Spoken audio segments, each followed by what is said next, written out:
Once upon a time, in a small village nestled between the mountains and the sea, there lived a kind-hearted boy named Liang. He was poor, but full of dreams. Liang loved to draw.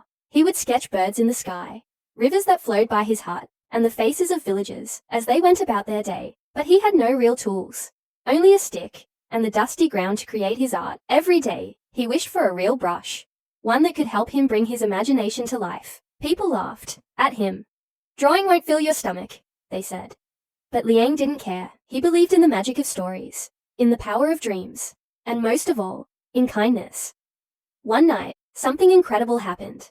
Liang dreamt of a glowing figure who handed him a paintbrush made of gold and silk. The figure whispered, "Use this brush to help the good and punish the greedy." When Liang woke up, the magic paintbrush was right beside him. His hands trembled as he picked it up. He quickly tested it by painting a fish on a rock. To his shock, the fish sprang to life and leapt into the nearby stream. Liang stared in awe. Everything he painted came alive. News spread through the village like wildfire. People came to him for help. A farmer with dry fields. Liang painted a river. A hungry child. He painted a basket of bread. Tired old man. He painted a bed made of clouds. Liang never asked for gold. He only asked people to be honest and kind. But the story reached the ears of a greedy emperor, far away in his golden palace.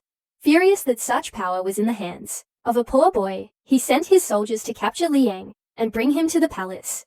"Paint me gold, jewels, and palaces," the emperor shouted. But Liang refused. "The brush is not meant for greed," he said. Enraged, the emperor locked him in a dark cell and snatched the brush away. The emperor began to paint for himself, but nothing came to life. No matter how many gold coins or treasure chests he painted, they remained lifeless drawings. Furious, he dragged Liang back and demanded, "Only you can make it work. Paint me a mountain of gold." Liang calmly nodded. "As you wish." He began to paint a mountain, high and shining. Then he painted a vast sea around it. "Now," said the emperor, "paint me a boat so I can reach it." Liang painted a small boat, and the emperor climbed in. As he rowed toward the golden mountain, Liang painted strong winds and wild waves. The sea rose and roared, swallowing the emperor's boat and washing him far away, never to be seen again. Liang returned to his village, greeted by cheers and warm smiles. He kept painting, not for wealth or power, but to bring joy, comfort, and hope to those who needed it most. And so, the boy with the magic paintbrush became a legend.